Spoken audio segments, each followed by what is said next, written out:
Have you ever felt like someone's darkness drained the life out of you, only to discover it was the key to unlocking your true strength? Picture this, Sarah, a woman who gave her heart to someone who fed on her light, only to leave her questioning her own worth. Sound familiar?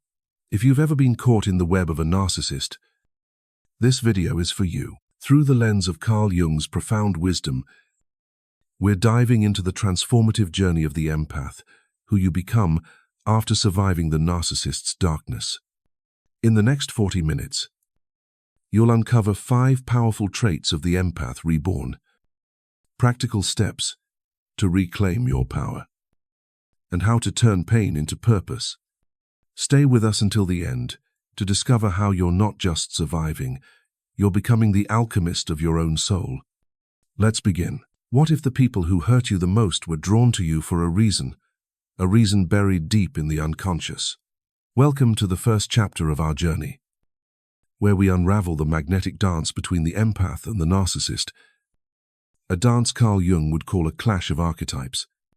To understand who you become after surviving a narcissist, we first need to understand who you are as an empath and why this connection feels like fate. Let's dive in. In the world of Carl Jung, an empath is far more than someone who feels too much. You're not just sensitive or emotional. You're a vessel, chosen by the unconscious to carry what others cannot. Jung would say you're wired to sense the unspoken, to pick up on the vibrations of pain, fear, or anger that others suppress. From childhood, you learn to read the room, to feel the weight of your parents' unspoken anxieties or the chaos of a fractured home. Picture Sarah, a young girl growing up in a house where her mother's moods swung like a pendulum. To survive, Sarah became a mirror, reflecting what her family couldn't face, absorbing their emotional storms to keep the peace. That's the empath's origin story, a survival strategy that becomes your superpower and your burden. This sensitivity isn't a flaw, it's a gift, but it's also what makes you a beacon for the narcissist. In Jungian terms, the narcissist is the shadow denied, a person who refuses to face their own flaws, insecurities, or darkness. Instead, they project a mask of perfection, a godlike image that demands constant validation. They're the opposite of you. Where you feel everything, they feel nothing, or so they pretend. Where you seek connection, they seek control. And yet, this opposition is exactly what pulls you together, like magnets drawn by forces beyond your control. Let's go back to Sarah. In her 22nd, she met David, a charismatic man who seemed to light up every room. He was confident, charming, and made her feel seen at first. But soon, Sarah noticed something unsettling.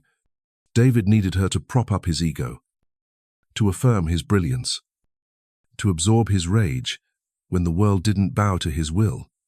She became his emotional dumping ground, carrying the shame and guilt he refused to own.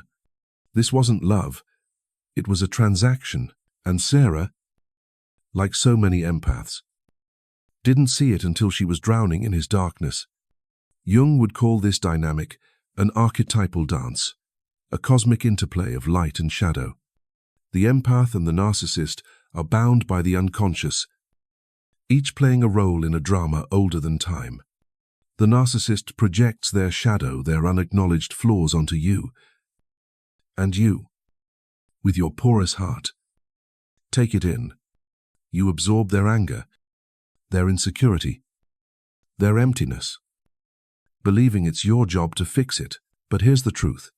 You can't fix someone who refuses to see themselves, and that's where the pain begins. This dance isn't random. Jung believed the unconscious orchestrates these encounters to push us toward growth. The narcissist enters your life not to destroy you, but to force you into a confrontation with your own depths. It's brutal, yes, but it's also a call to awaken. Sarah didn't choose David by accident. Her childhood, spent soothing her mother's chaos, primed her to attract someone who needed her light to mask their darkness. She was drawn to him because, on some unconscious level, she believed she could heal him. But in trying to heal him, she lost herself. So, what happens in this dance? The empath gives, and the narcissist takes. You pour your heart into someone who sees you as a mirror for their own greatness. You feel their pain as if it's yours. While they feel nothing for you, over time, you start to question your reality. Am I too sensitive? Am I imagining this? Am I the problem? This is the narcissist's greatest weapon, gaslighting. They twist your perception until you doubt your own truth. Sarah spent years blaming herself for David's outbursts, convinced she wasn't enough. She didn't see that his rage was his shadow, not her failure. But here's where the story shifts. This dance, as painful as it is the beginning of your transformation. Jung taught us that the shadow, those hidden, rejected parts of ourselves, holds the key to individuation, the process of becoming whole. When you absorb the narcissist's darkness, you're not just carrying their pain, you're being forced to face your own. Why did you let them in? Why did you stay for Sarah? It was the fear of being unlovable, a wound from her childhood that David exploited. This realization is the first step toward breaking free. Before we move on, let's pause for a practical tip. If you're caught in this dance right now, here's one way to start reclaiming your power. Name the manipulation. Write down moments when someone makes you feel small, guilty, or confused. Look for patterns: gaslighting, blame shifting, or silent treatment. Seeing it on paper can break the spell, reminding you that their darkness isn't yours. This small act of clarity is the first spark of your rebirth. By the end of this dance, you're not the same empath who stepped into it. You've been cracked open, forced to confront not just the narcissist's shadow, but your own. This is the crucible. Jung spoke of a painful but sacred process where the ego dissolves and something deeper begins to emerge. You're not just surviving, you're preparing to become someone new. In the next chapter, we'll explore what it means to absorb the narcissist's darkness and how it feels like death, but also like the birth of something greater. Stay with us. What does it feel like to carry someone else's darkness as if it were your own? In this chapter, we dive into the heart of the empath's struggle, the moment you absorb the narcissist's poison and pay the price for your boundless empathy. Through Carl Jung's lens, we'll explore how this process feels like death, but also plants the seeds for your rebirth.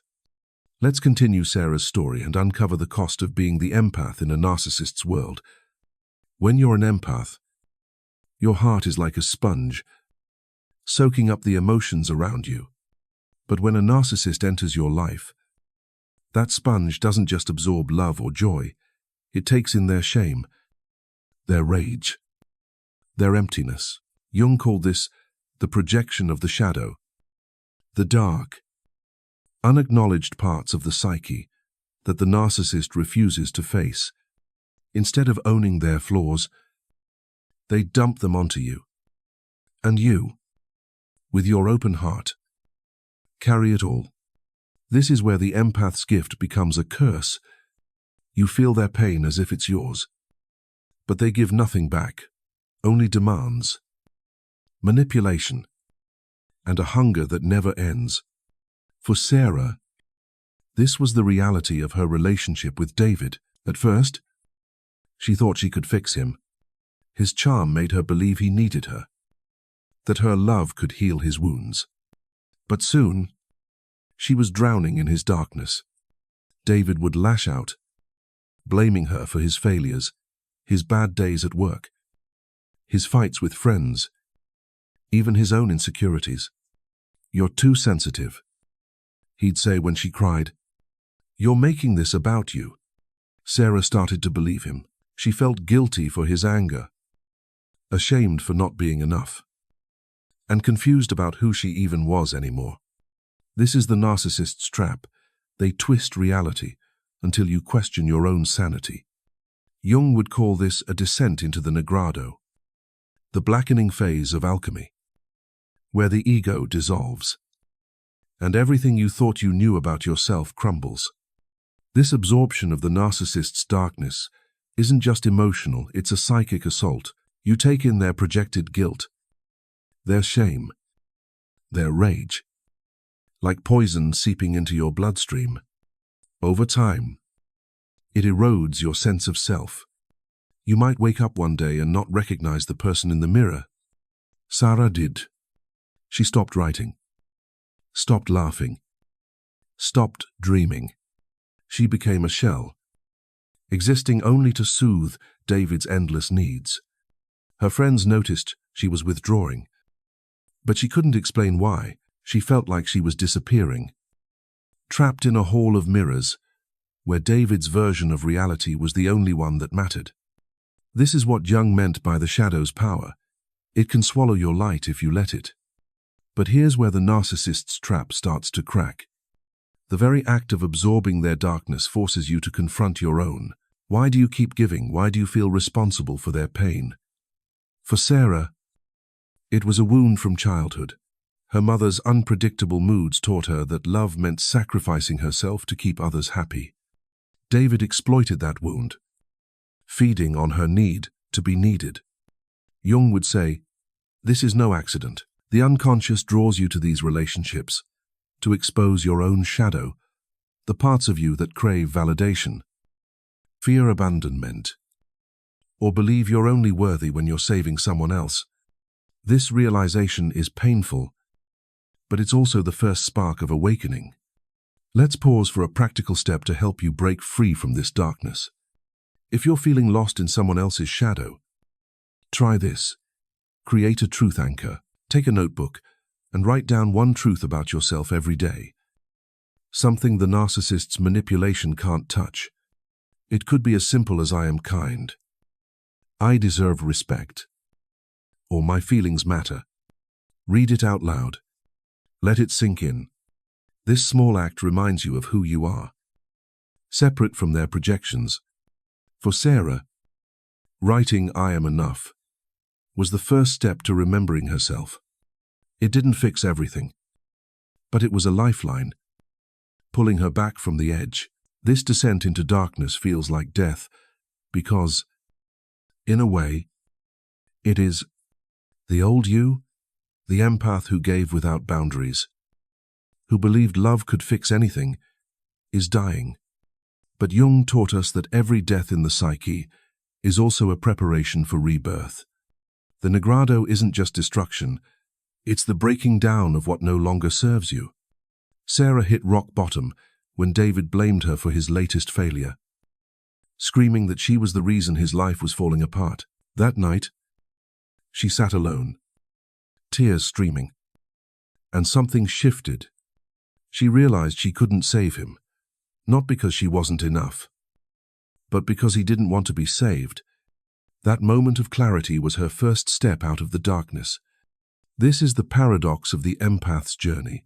The narcissist's poison, meant to destroy you, becomes the catalyst for your transformation. By absorbing their shadow, you're forced to face your own.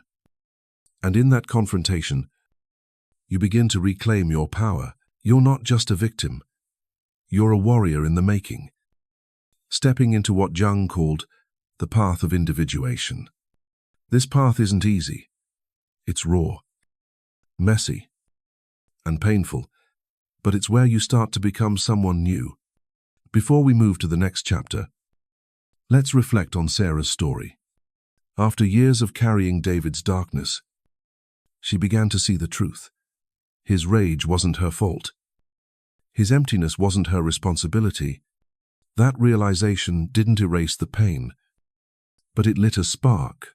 She started setting boundaries, saying no for the first time, and seeking therapy to untangle her identity from his else. This is the turning point for every empath, the moment you stop swallowing the poison and start spitting it out. In the next chapter, we'll explore what it means to survive this ordeal and how it reshapes you into the wounded healer. Stay with us. You're about to discover the strength hidden in your scars. What does it mean to survive someone who tried to steal your soul? In this chapter, we explore the pivotal moment when the empath breaks free from the narcissist's grip and steps into the fire of rebirth.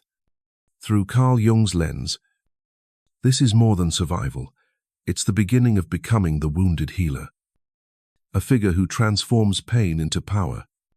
Let's follow Sarah's journey as she rises from the ashes and discover how you, too, can find strength in your scars. Survival isn't just walking away from a narcissist. It's reclaiming your right to exist as yourself. For an empath, this moment feels like waking from a nightmare, only to realize the real work is just beginning. Jung called this the rebirth phase of the alchemical process, where the psyche, shattered by the negrado of the narcissist's darkness, begins to rebuild itself. It's not a clean break. It's messy, rough, and terrifying, but it's also sacred. A moment when you choose yourself over the illusion the narcissist created. For Sarah, that moment came on a cold night after another of David's tirades. He'd screamed that she was the reason his life was falling apart, his words cutting deeper than ever.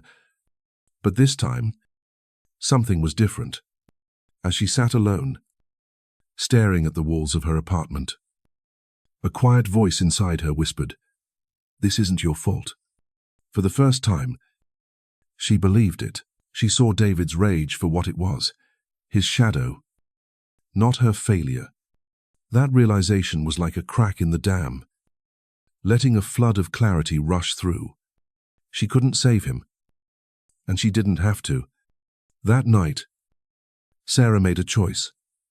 She walked away, not just from David, but from the version of herself that believed love meant erasing her own needs. This is the turning point for every empath. The moment you say enough, it might mean leaving the relationship, setting boundaries, or simply refusing to carry their darkness anymore. But it's not easy.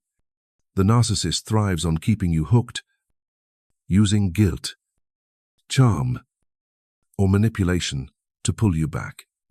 Sarah faced this when David called, promising to change, his voice dripping with the charm that once captivated her.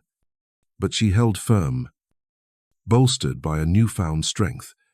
She started therapy, not to fix David, but to rediscover herself. Jung would call this the start of individuation, the process of becoming whole by integrating the parts of yourself you've buried. The rebirth of an empath is like the myth of the phoenix. You've been burned to ashes by the narcissist's fire. But from those ashes, a new self emerges.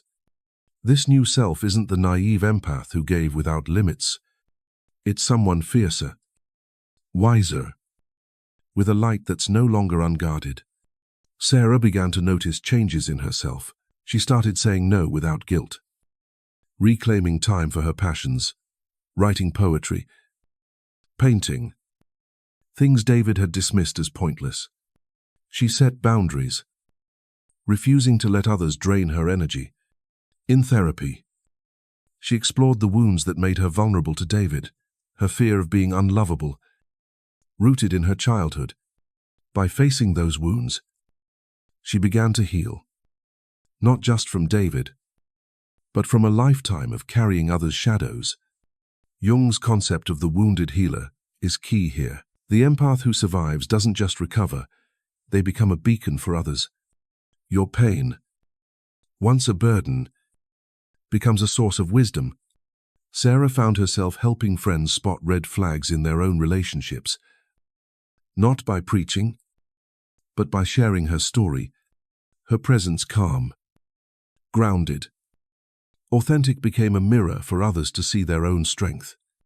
This is what Jung meant by the wounded healer, someone who, through their own suffering, learns to guide others without losing themselves.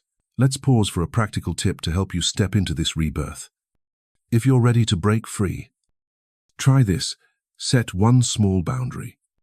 It could be as simple as saying no to a request that feels draining, or taking 10 minutes a day for yourself. No apologies. Write down how it feels. Maybe relief. Maybe guilt. Maybe both. That's okay. The act of setting a boundary is like planting a seed for your new self. For Sarah, her first boundary was telling David she needed space. It felt terrifying, but it was the moment she began to reclaim her power. This rebirth doesn't mean the pain disappears. You might still hear the narcissist's voice in your head, whispering that you're not enough. You might feel hypervigilant, bracing for the next betrayal. These are the scars of survival. And they're real. But Jung taught us that scars aren't just wounds, they're symbols of transformation. They remind you that you've walked through fire and come out stronger. Sarah still had moments of doubt, but she learned to counter them with truth. I am enough. Over time, those words became her armor, protecting her from the echoes of David's manipulation. The beauty of this phase is that it's not about erasing the past. It's about transforming it. The empath who survives doesn't return to who they were before the narcissist. You can't. That version of you is gone, burned away in the crucible. But what emerges is something greater, a self that's more authentic, more grounded, more whole. Jung believed that every descent into darkness is a preparation for light. By surviving, you've proven you can carry both the pain and the power. As Sarah's journey shows, survival is not the end, it's the beginning. You're not just escaping the narcissist, you're stepping into a new archetype, one that Jung would celebrate as the wounded healer. In the next chapter, we'll uncover the 5 powerful traits of the empath reborn and how they redefine who you are. Stay with us. You're about to see how your scars become your strength. Who are you? After surviving the narcissist's darkness, you're not the person you were before. And you're more than just a survivor. In this chapter, we uncover the 5 powerful traits of the empath reborn, shaped by the fire of your ordeal and illuminated by Carl Jung's wisdom. Through Sarah's story, we'll see how these traits redefine you, turning your scars into strengths. Let's discover who you've become and how you can embrace this new self. The empath who emerges from the narcissist's shadow is a force of transformation, a living paradox of tenderness and strength. Jung would say, you've walked the path of individuation, integrating your light and shadow to become more whole. You're no longer defined by what was done to you, but by what you've chosen to become. Here are the 5 traits that mark this rebirth, each a testament to your journey through the crucible. 1. Knower of darkness. You've seen the abyss and lived in it.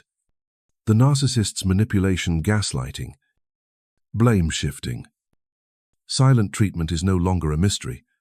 You recognize deception like a scent in the air, long before it takes hold. Sarah, for example, now spots red flags in others' behavior. Like a colleague's subtle attempts to undermine her, this isn't paranoia, it's wisdom forged in pain. You've learned to trust your intuition, a gift Jung called the voice of the unconscious, guiding you away from those who would drain your light. 2. Bearer of a sharper light. Your empathy hasn't vanished, it's evolved. Where once you gave, without boundaries, now you love with discernment. Your light no longer blinds you to others' motives, it illuminates them. Sarah used to say yes to everyone, fearing she'd disappoint them. Now, she offers her compassion selectively, reserving it for those who respect her boundaries. Jung would see this as the balance of light and shadow, a compassion that's fierce, not naive. 3. The wounded healer. Your pain has become your power. Like Jung's archetype of the wounded healer, you inspire others not by preaching but by being. Sarah's friends now turn to her for advice, drawn to her calm strength.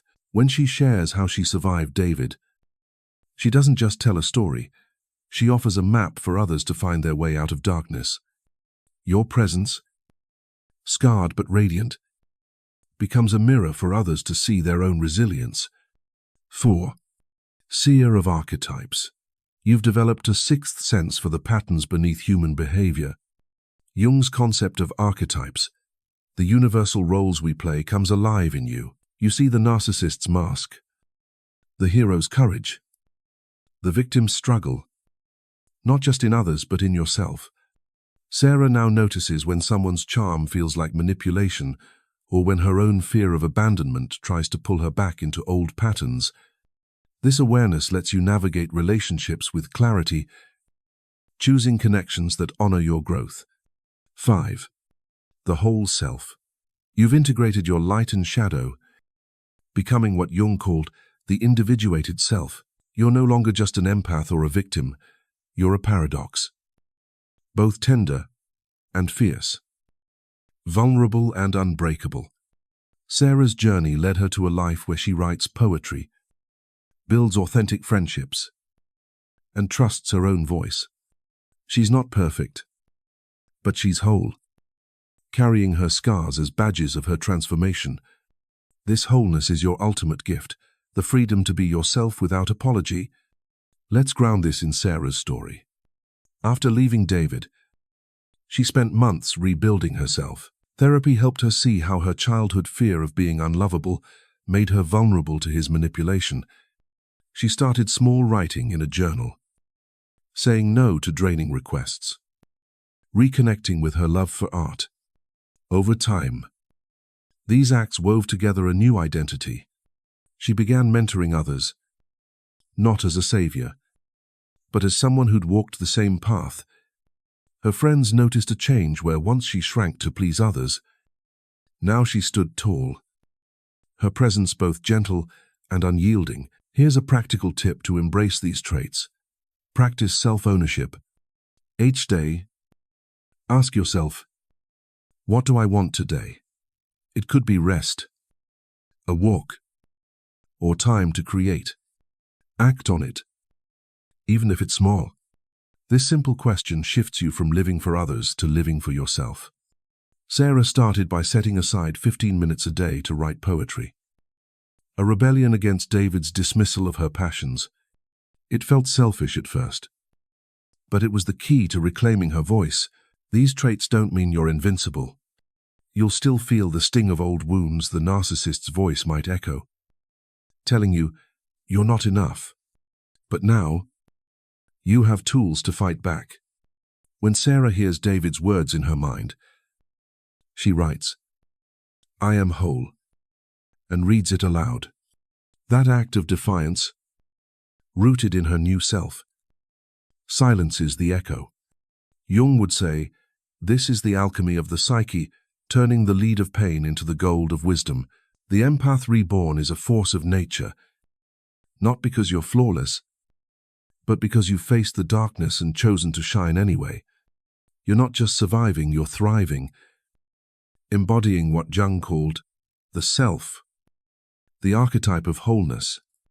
In the next chapter, we'll explore how to integrate this transformation fully, facing the shadow within, to ensure your journey doesn't end in survival but in becoming. Stay with us. You're about to unlock the final piece of your rebirth. You've survived the narcissist's darkness and emerged with a new self. But is survival enough? In this final chapter, we dive into the heart of transformation, integrating the shadow within to become truly whole. Through Carl Jung's lens, we'll explore how facing your inner darkness, the part of you that mirrors the narcissist, completes your journey of individuation. Let's follow Sarah one last time to see how she embraced her full self and discover how you can step into your own power, not just as a survivor, but as an alchemist of your soul. Survival is a victory, but it's not the end. Jung taught us that true transformation comes from individuation, the process of weaving together your light and shadow into a whole self. The narcissist forced you to carry their darkness, but the real work now is facing your own. Yes, you have a shadow too, a part of you that craves validation, fears, abandonment, or even hungers for control. Just like the narcissist. Ignoring it risks repeating the cycle. Embracing it sets you free. This is the final step, integrating the shadow to become more than an empath, more than a survivor, a soul awake to its own depth. For Sarah, this meant confronting the inner narcissist. After leaving David, she thought she was free, but in quiet moments, she noticed patterns in herself that echoed his behavior. She caught herself seeking approval from others, feeling a sting of pride when praised, or avoiding vulnerability to seem strong. These were traces of her shadow, the part that wanted to be needed, even at the cost of her authenticity. Jung would say this is no coincidence. The narcissist enters your life to mirror your own unacknowledged flaws, pushing you to face them. For Sarah, her shadow was tied to her childhood fear of being unlovable, which drove her to sacrifice herself for others' approval. Recognizing this was painful, but liberating it meant she wasn't just a victim. She was human, with her own darkness to integrate. This integration isn't about shame, it's about illumination. Jung believed the shadow holds not just flaws but untapped strength. By facing her need for validation, Sarah found a deeper truth. She didn't need others to define her worth. She began to trust her own voice, choosing relationships that honored her authenticity. This is what Jung called the self, the archetype of wholeness that emerges when you embrace both your light and shadow. Sarah's journey wasn't about erasing her flaws but weaving them into a stronger, more authentic self. She became tender yet fierce, open yet discerning, a paradox that radiated quiet power. Let's ground this in Sarah's story. In therapy, she started journaling to explore her shadow. One entry read, "I wanted David to need me because it made me feel important." Admitting this felt like a betrayal of her empathic nature, but it was the key to her freedom. By facing her need for validation, she stopped seeking it from others. She began saying no to draining friendships, pursuing her art without apology, and building a life rooted in her own values. Her friends noticed a shift. She no longer shrank to please others. She stood tall, her presence a blend of compassion and strength. This is the alchemy of individuation, turning the lead of your flaws into the gold of your wholeness. Here's a practical tip to start this integration. Write to your shadow. Take a notebook and have a conversation with the part of you that mirrors the narcissist. Ask, what do you want? Why are you here? Maybe it's the part that craves approval or fears being alone. Be honest. No judgment. Then write a response from your higher self, offering compassion and strength. For Sarah, this exercise revealed her fear of abandonment, but also her resilience. She wrote, "I'm enough, even when I'm alone," and it became her mantra. This practice helps you see your shadow not as an enemy but as a teacher, guiding you toward wholeness. This process isn't quick or easy. The shadow doesn't vanish. It lingers like a quiet companion. You might still feel the urge to please others or fear rejection, but now you have the tools to respond differently. When Sarah felt the pull to seek approval, she paused, breathed, and reminded herself, "I choose me." This act of self-loyalty is what Jung meant by individuation.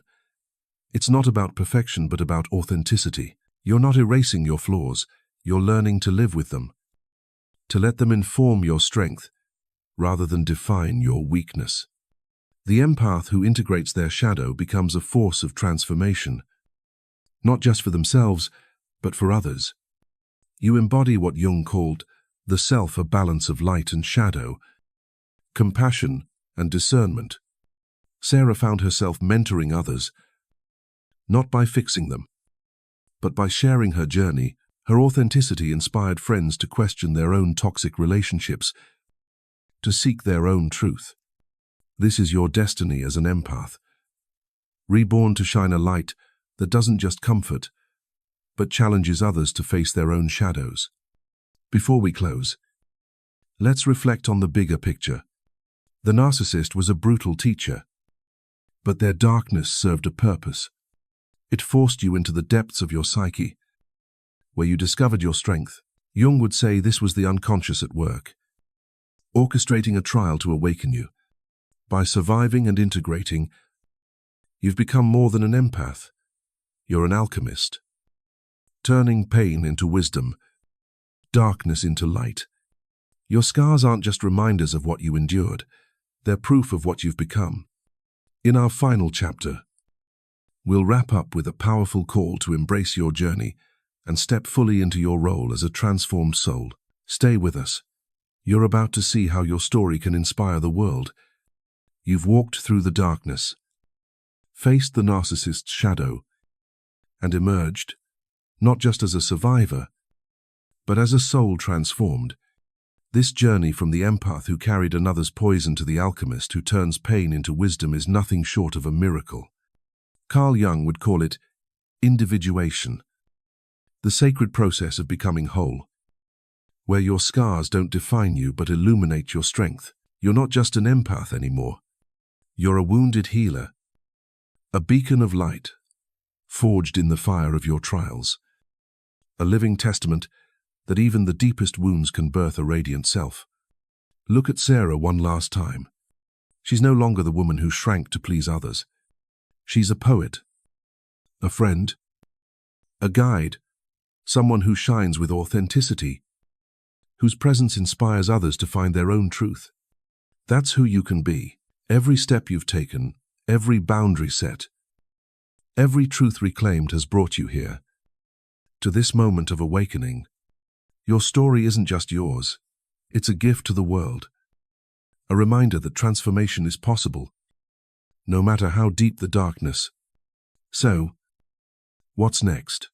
Don't let this journey end here. If this video resonated with you, hit that subscribe button and tap the bell to join Jung Psyche Hub for more insights on your path to self-discovery. Share this video with someone who needs to hear it. Your story could be the spark that lights their way. Drop a comment below. Which of the 5 traits of the empath reborn speaks to you the most?